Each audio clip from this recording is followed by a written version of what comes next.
Bonjour et bienvenue dans cette vidéo de synthèse sur la troisième partie de la question cruciale du karma et des vies antérieures. Notre sujet aujourd'hui, c'est la façon dont une réponse aux énigmes de la vie a pu survenir à l'occasion de la révélation des dons d'Edgar Cayce. Il y a eu l'intervention auprès d'Edgar Cayce d'un autre personnage qui s'est posé la question de savoir si les dons d'Edgar Cayce, s'ils s'étaient avérés utiles en matière médicale, est-ce qu'ils pouvaient aussi être utiles pour avoir des réponses non pas uniquement sur l'intérieur de l'humain, mais également sur l'extérieur, c'est-à-dire une réponse aux énigmes de la vie, aux questions philosophiques, spirituelles, religieuses, le but de l'existence, la vie après la mort, toutes ces questions. Ça, c'était le point de départ. Le point de départ à partir des lectures d'Edgar Cayce en matière médicale. Maintenant, on s'est posé la question, donc, où est-ce que ça allait plus loin? Donc, initialement, Edgar Cayce, ce qui est intéressant, c'est qu'il était très loin de tout ça. Et à partir d'une première question, par exemple, en ayant testé au sujet de l'astrologie, au sujet d'un horoscope, incidemment,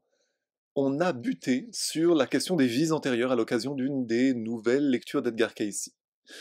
Alors on s'est posé la question, est-ce que ça allait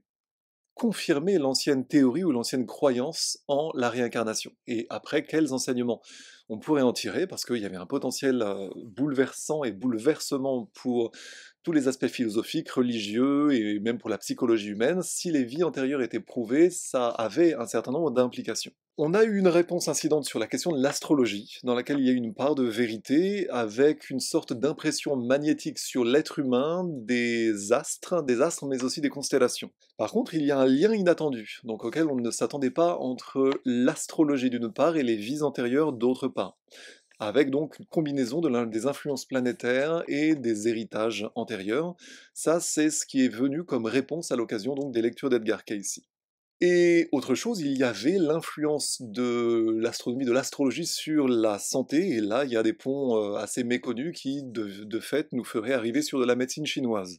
En tout cas, on s'est aperçu que derrière l'imprécision ou surtout le caractère incomplet de l'astrologie, il était plus intéressant d'investiguer avant tout les vies antérieures, et c'est là qu'on a distingué les anciennes lectures médicales d'Edgar Cayce des nouvelles lectures de vie d'Edgar Cayce, spécifiquement sur les questions des liens avec les vies antérieures. Au passage, on s'est aperçu que les dons d'Edgar Cayce avaient des origines dans des vies antérieures. Ça, c'était un enseignement incident. Le sens de son incarnation à Edgar Cayce à cette époque-là était, du reste, le rachat, une sorte d'altruisme, parce qu'auparavant il avait pu pécher par orgueil ou par matérialisme. C'est alors que la petite équipe a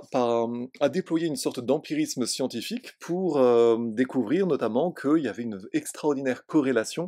entre les vies antérieures, d'une part, en tout cas ce qui était annoncé, et les tropismes, les caractéristiques des vies actuelles des gens au sujet desquels on faisait ces lectures de vie.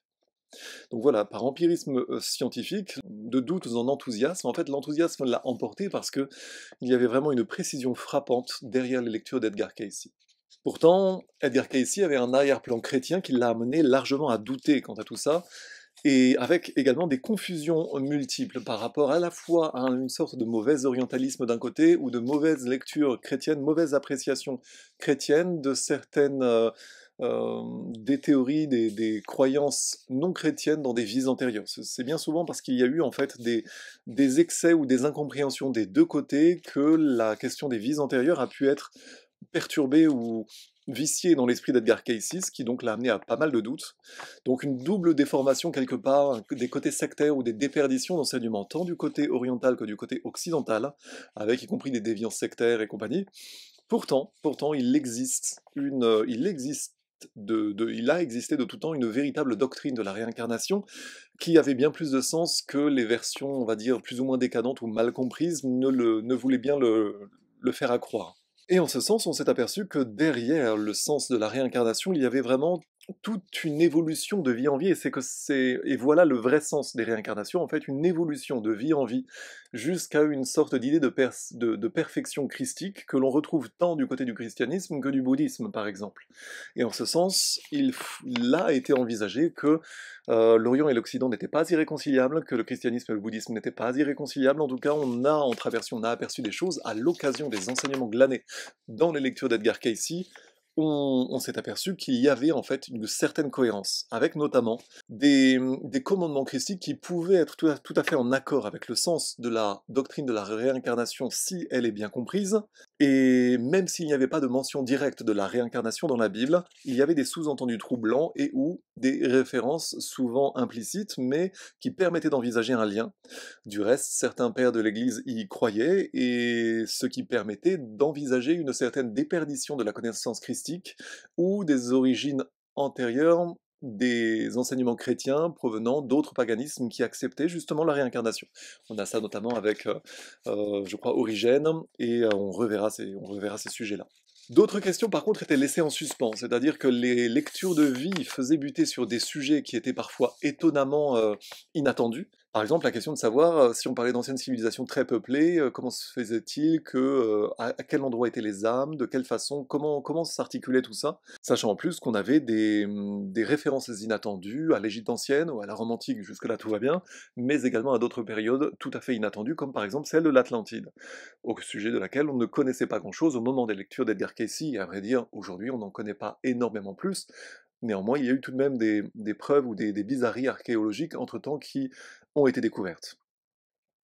En tout cas, les questionnements étaient multiples au gré de cet empirisme scientifique. On s'est posé la question de savoir si tout cela provenait de l'inconscient de Cayce, mais ça allait nécessairement au-delà. Et ce qui est intéressant, c'est qu'il y avait une grande cohérence dans ces lectures de vie. D'abord une cohérence dans les lectures de vie entre elles, c'est-à-dire à plusieurs années de distance, ou des questions posées incidemment, il n'y avait jamais de contradiction à ce niveau-là, il y avait juste des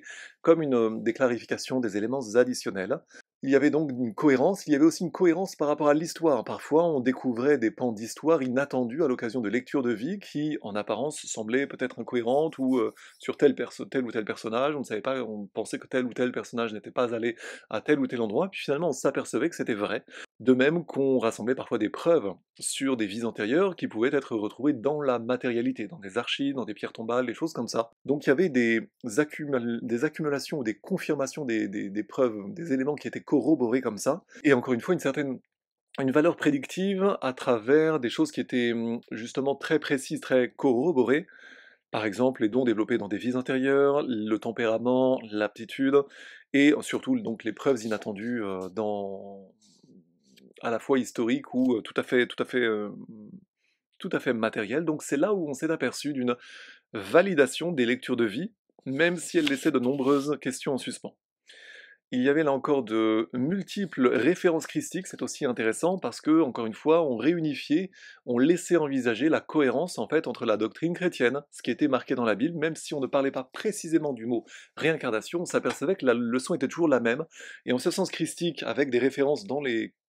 dans les lectures, à des paroles christiques, à des paroles de Jésus-Christ concernant par exemple le fait qu'on récolte toujours ce que l'on sème,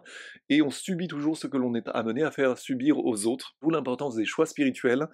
avec également l'idée que Dieu ne peut être dupé. C'est-à-dire que ce que l'on pense emporter au paradis aujourd'hui, on le paiera demain ou après-demain. On s'est aperçu incidemment aussi de l'idée d'une réincarnation par famille d'âmes, c'est-à-dire que très souvent on retrouve des gens qui se sont incarnés avec nous comme si nous avions, et on le verra plus tard, des choses à régler avec elles. En tout cas qu'il y a une cohérence étonnante dans le fait que les familles, qu'en ce sens on se réincarne par famille d'âmes, dans le sens où on peut très souvent avoir des impressions bizarroïdes de connaître des gens qu'en effet on a déjà connus par ailleurs, avec des bizarres synchronicités et pas mal de petites choses en ce sens. En tout cas, là c'était le début des enseignements, mais on s'apercevait de ces enseignements un à un qui s'égrenaient pour nous faire comprendre le début des règles selon lesquelles la réincarnation est régie. D'autres questions, donc la question de savoir d'où provenaient les éléments, question cruciale de savoir d'où provenait tout le contenu des lectures de vie d'Edgar Cayce. Alors on s'est aperçu qu'il y avait deux sources. D'un côté, l'inconscient de l'individu qui gardait le souvenir, y compris d'avant sa naissance. Ça veut dire, enseignement, que dans notre inconscient, nous n'avons pas que la mémoire de cette vie, mais donc les enseignements donc, des lectures de vie d'Edgar Cayce disaient qu'il y avait des souvenirs au-delà d'une vie dans l'inconscient des individus. Ce qui là, pour le coup, ouvrait des perspectives fascinantes que nous serons amenés à développer ensemble. Et donc, Cayce, en état d'hypnose, curieusement, y accédait. Il accédait à l'inconscient des autres personnes, c'était la première source, mais ça ne provenait pas que de l'inconscient tant de Cayce ou de l'autre personne. Il y avait clairement une deuxième source qui était évoquée, qui était enseignée dans les lectures. C'est-à-dire que Cayce répondait toujours aux questions qu'on lui posait, et quand on lui demandait d'où venaient ces éléments, il était répandu, donc l'inconscient première source, et deuxièmement, la deuxième source, c'est ce qui s'appelait les dossiers akashiques ou les annales akashiques, c'est-à-dire qu'en substance, l'éther de l'univers, l'éther, la quintessence alchimique, eh bien tout est consigné quelque part dans une sorte de grand livre de la vie, comme une pellicule photo sur laquelle tous nos faits et gestes, mais également nos pensées ou nos intentions, tout est consigné sur une sorte de livre de vie, comme un négatif photo sur lequel on peut lire, et Case avait cette capacité, Casey avait cette capacité à lire, de fait, dans les annales akashiques, comme une sorte de grand livre de la vie, à partir duquel il tirait ses enseignements d'une précision, encore une fois, extraordinaire. Mais vraiment, c'est à chacun de s'intéresser à ça. Si vraiment quelqu'un veut contredire ça, il faut vraiment s'intéresser, parce que là, nous avons un énorme, un fascinant amoncellement de preuves et quelque chose qui est accessible. Donc accessible aujourd'hui pour la recherche, mais donc tout cela, les annales akashiques étaient accessibles pour des humains spécialement câblés. C'était la leçon de fait de l'épopée d'Edgar Cayce. Incidemment, nous voyons également qu'une convergence entre science et religion devenait évidente à l'occasion des lectures d'Edgar Cayce, avec également d'autres notions d'autres notions ésotériques qui étaient concernées, qui étaient touchées incidemment, mais qui se voyaient par certains égards confirmées. Par exemple, le fait que la matière n'est que de l'énergie, que la matière et l'énergie sont interchangeables, qu'il y a comme une interface, en tout cas une interpénétration du monde matériel et du monde immatériel, et que l'un et l'autre, il y a un lien, il y a des liens multiples entre les uns et les autres, et également en réalité de certaines autres facultés, par exemple la télépathie en tout cas. Incidemment, dans les lectures de vie d'Edgar Cayce, on arrivait à buter sur ces enseignements-là, et ce qui posait encore une fois des questions quant à des potentialités fascinantes dont les lectures de Casey n'étaient que le début en termes de, comment dire, le catalyseur et le moyen par lequel des enseignements étaient recueillis, qui confirmaient d'anciens enseignements ésotériques ou même occultes. Toujours est-il que cette énorme masse de preuves concrètes, dans cette énorme masse de preuves concrètes, on est au-delà d'une hypothèse simplement absurde concernant par exemple la réincarnation, mais également beaucoup d'autres sujets qui étaient touchés incidemment.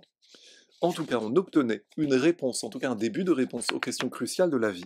concernant notamment la question de savoir pourquoi la souffrance humaine, à quoi sert-elle, est-ce qu'il y a une cohérence, quel est le sens derrière les existences humaines dans lesquelles on s'aperçoit que beaucoup d'humains s'entrechoquent et on se demande bien pourquoi, passé un certain stade. On s'apercevait qu'à l'occasion des lectures d'Edgar Cayce, finalement, tout ce qui était éventuellement incohérent ou des situations humaines difficiles avait toujours une cohérence quelque part, c'est-à-dire on entrevoyait toujours une sorte d'écheveau de causes et des conséquences, comme une chaîne de maillons qui s'égrenait, et au bout desquels arrivait la situation présente pour laquelle était demandée, par exemple, la situation pour laquelle on posait la question à Edgar Cayce, quel était le sens de ce que les gens vivaient difficilement, que ce soit des éléments problématiques avec leur entourage, ou bien des complications, des problèmes médicaux, etc. Et on s'apercevait encore une fois qu'il y avait un lien entre tout ça. De même qu'il y avait un lien entre l'état mental et les maladies, etc. En tout cas, énormément de choses étaient, sinon démontrées, du moins envisagées, clairement par les enseignements délivrés à l'occasion des lectures d'Edgar Cayce. Des leçons d'ailleurs des leçons ou des enseignements qui, lorsque c'était appliqué à des cas d'espèces humains, apportaient certes un ébranlement des humains, mais aussi beaucoup d'apaisement, on le verra de plein de façons possibles, de l'apaisement chez les humains qui bénéficiaient de ces lectures de vie, parce que très souvent, des choses inexplicables en apparence devenaient soudain expliquées, à partir notamment de l'ancienne théorie de la réincarnation, ou de la croyance très présente dans le monde pourtant en la réincarnation, et on s'apercevait en tout cas qu'il y avait une énorme cohérence derrière, encore une fois, des choses en apparence incohérentes. Et donc les enseignements d'Edgar Cayce, on pourrait dire l'épopée, en tout cas l'énorme amoncellement de cas documentés et d'études de la vie, de la maladie ou autre d'une personne, de la cohérence de la question, donc dans ces lectures de vie, de savoir pourquoi cette personne en était arrivée là. Nous avons donc pour la première fois en Occident, pour la première fois avec à ce point un tel nombre de preuves documentées, et encore une fois aujourd'hui conservées doctement avec moult témoignages hospitaliers, de médecins, de tout ce que vous voulez, d'état civil, eh bien, on aurait en fait une unification de la philosophie chrétienne ou occidentale d'une part, et orientale d'autre part, à partir notamment de ces cohérences entre les anciennes doctrines et la réalité que Edgar Cayce laissait entrevoir, on pouvait entrevoir également la déperdition de connaissances tant en Occident qu'en Orient, mais en tout cas, une nouvelle synthèse possible entre science et religion, à la fois occidentale et orientale, qui était du plus grand intérêt. Donc on allait clairement au-delà d'un nihilisme matérialiste, le monde, on s'apercevait qu'il était